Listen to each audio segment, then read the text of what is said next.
خدای زما دې توبه موږ ټول لخوا دې ته وګوره دا یو مور پکې لږه تا څنګه خدای زما ستړی دې توبه سلیمه ستړی مه شې جوړ په خیر تکړه سیت د ښه دی څه روانه کړې مې ته غوا واخیسته دلته یوه ښځه وه او څه لږ یوه مورې روغه ده نور ټول نیوني دا غلی مې دا ډنګر واخیست دا ډنګر دی که غوا ده غوا ده دا کومه دی بچی کوم دی بلار به ده بلار به ده څونه وخت بعد لنګېږي له خیره یو څونه لس ورځې ته غوټې ښه ماشاءالله ښه هغه غوا خو ده که نه څه ورته اصیله ده ښه دا تا خوند اخیستې ورته یا خدایه تا واخیسته ورته خو ته خو انجینر یې لو زو هغه ترور ته به هغه کو ورکو السلام علیکم ورحمت الله دوستانو لکه څرنګه مو چې په همدغه ځای کې واده کړې وه هغه مورکۍ سره چې دې ته به انشاءالله موږ د شیدو غوا اخلو هغه د لله الحمد سلیم خان په لاس کې تاسو غوا وینئ او ښکاري دا چې څونه ښه زه سلیم څنګه درېږم 10 ورځې ورته پاتې دي که نه 10 ورځې وروسته به ورته انشاءالله لنګېږي شودې هر څه به ورته کوي او ښه داسې وطنۍ اصیله غوا هم ده نو ورځو راځه بسم الله که ښه زه ترې وېرېږم سلیم خان زه ترې وېرېږم نو پار نه کوي ستړی مه شې جوړ په خیر سلیم ده سره خپل په ژبه کې وغږېږه که نه غوا مې له واخیسته دا لنګه غوا په زوره خبرې وکړه چې غوا مې له واخیسته 10 ورځې ته پاتې دی دواګانې کوه ما دې ته ګورې ښه ځو زه چې مور څنګه دې لاړ شو سلیمه ورځه پې یلا ښه مونې ستړې مه شې خیرت دی قراري ده دغه د سلیم خان درته غوا راوستله الله دې روغ لري الله دې ستا ډېر ښه وکړي الله دې اجر درکړي سلامت اوسې اوهو غوا ده غوا روغ لره چې تاسو لپاره دونه کوشش وکړو الله دې اجر درکړي خیر اوسې سلامت اوسې کومک کړی هغې سره دې الله اعوذ بالله من الشیطان الرجیم بسم الله الرحمن الرحیم ته زمونږ مور کې څه چې مونږ کېږو ستا بچي په ځای کېږو دا غوا مې له بلار به واخیسته 10 ورځې ته پاتې دي صحیح شوه 10 ورځې کېږي خو دې شاید به وکړي چې غوا له به ښه قدر کوې ښه به استعمالوې شوده موده به ترې دغه کوې دې بټوله نسوله به دې پخې څه به خرڅې صحیح ده او د خیره سره دغه کار هم له دغه کلی دی نو صحیح ده غریبي ده مقابل ورته او خامخا تاسو راسه دونه کومک وکړو ستاسو سره دې الله ښه وکړي او الله دې اجر درکړي سلامت اوسې سلیمه مورکۍ ته خو دې ښې خبرې وکړې که نه مورکۍ ته مې ښې خبرې وکړې سلیم خان بیا تاثیر لاندې راغی نه پوهېږم چې بیا څنګه سترګې دې بیا ډنډ ډنډ شوې ورته نو خبره داسې ده چې دا مې له غوا واخیسته د خیره سه الله دې موږ ته ته چې کېږې زموږ مور په ځای کېږې سلامت اوسې مورکۍ او تاسو له موږ اوسه خیره سه دا هم له غوا اخیستې ده او څه لږې روژې خرچه مې له برابر څه شی ورته نور راوړي غوړي او وریجې او اوړه دا غوړي وریجې مې ورته راوړه دا مې ورته برابر کړی ده بس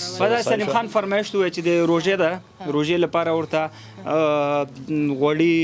وریجې اوړه پسې راتېر څه چای چینی بوره دا هر څه مې ورته را ډاکټر صاحب ته راوړه دلته ورته کېده دا کېده ښه مورکۍ دغه د روژې خرچه شوه او دا د هم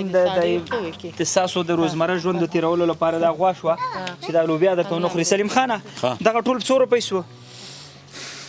دا په دې ومنه وهم غوا خو ما اخیستې ده غوا خو دې هغسې بس سلیمه را دا ټولې 1000 شولې صحیح شو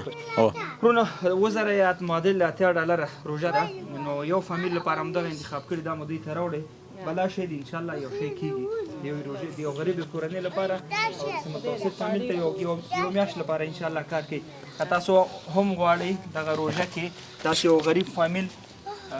لاس ونیسي هغې لاسنیوی وکړي تر څو پورې دا روژه ارامه تېره کړي دا زما میک راکړه سلیمه نو تاسو راځئ قمر بنسټ سره شئ او سکرین باندې نمبر شته دی لینکونه هم شته او نو انشاءالله موږ به دغسې کورنۍ ته ځو او هغې لاسنیوی په پروژه کې کوو یو بله خبره روژه ماتې لپاره هم $1.5 یا د هغې معادل موږ افغانۍ ټاکلي دي انشاءالله یو کس لپاره روژه ماتې تاسو کوی شئ په دې روژه کې قمر بنسټ سره یو ځای شي الله مو خوشحال لره مورکۍ سلیم خان خو درته غوا وتړله راشه بس چې څنګه راغلی ما دا مورکۍ همدا دعاګانې شروع کړي الله دې اجر ورکړي الله مو روغل دا نفلونه مې کول هم تاسو ته ما دوا کړې ده چا چې مرسته کړې مورکۍ د هغې حق دی هغې ته دعا کوئ او دغه زمونږ د غریبانانو بېوس پرې لاس واړو بس مسلم ته هم دعا کوئ او دغه حاجي دعاګانې دې ته هم کوه چا چې مرسته کړې هغې ته کوه بس دی که په خوله څه ویلی نه شي که نه د په زړه کې ډېرې خبرې دي او د الله تعالی مستقیما رابطه یا اړیکه د دغسې خلکو سره زه باوري یم چې شته نو مورې دا درته مبارکه وي او بس خدای دې وکړي چې په خوشحالۍ سره د دې شیدې د دې هر څه چې استفاده وکړي الله مو خوشحال لره مسلم خانه څه وینا کول غواړې وکړه بس نور به مو بس ترور ته زمونږ چې کېږي زمونږ مور په ځای کې ستا موږ بچي په ځای کې موږ ته ډېرې خوږه دواګانې راته کوه د عمر دوا درته کوم الله روغ لاره کمرمان خو دوا مې درته چې په دې کمرمان خو نشته موږ کوم دغه خواړه نمک خوړو موږ ټوله دوا ده کنه خیر بالکل عمر دوا ده بالکل مور کوي موږ سره داسې لاس چا نه دی اړولی داسې کومک موږ سره چا نه دی کړی اوس ان شاء الله وشو اوس راسه تاسو کومک دوستانو خدای بس دې اجر درکړي څرنګه مو تراکه کنه دا ماته مایک را نیسه کنه موږ له داسې تشې دغه کې زموږ داسې وسه نه کېږي چې د دې غوا تشې پې اخلو که نه د دغې خبرو دا نه دي مور کوي ها یو دوه درې سلیمه دا ورته ورکړه زر ها دا زر شوې زر ها ها 3000 ها او 4000 ښه زیاتې کړې ورکړه ورته مو 4000 روپۍ ته واخله مورې صحیح شو ورکوي سودا دې هم شوه غوا دې هم شوه نغدې دې هم سوې او نور به مسلمه ته خو څه وینا کول نه نه غواړې نوره دوا وکړه اعوذ بالله من الشیطان الرجیم بسم الله الرحمن الرحیم الله دې موږ روغ ورسوي او الله دې دې ته غوا چیني کړي نور دغه دوا الله دې دې ته غوا چیني کړي لاړو تور یعنې څه معنا چیني چیني څه معنا چې شوده پکې ډېرې که نه شو دې پکې ډېرې دوستانو ډېره مننه الله مو خوشحال لره ته ډېر دمه موږ سره وي ویډیو سره شریکه کړي او نور مو په لوی الله سپارم مسلمه خدای په امان نو ته خو موږ سره چې خدای دې غرق نه کړي ځه نو نور خدای په امان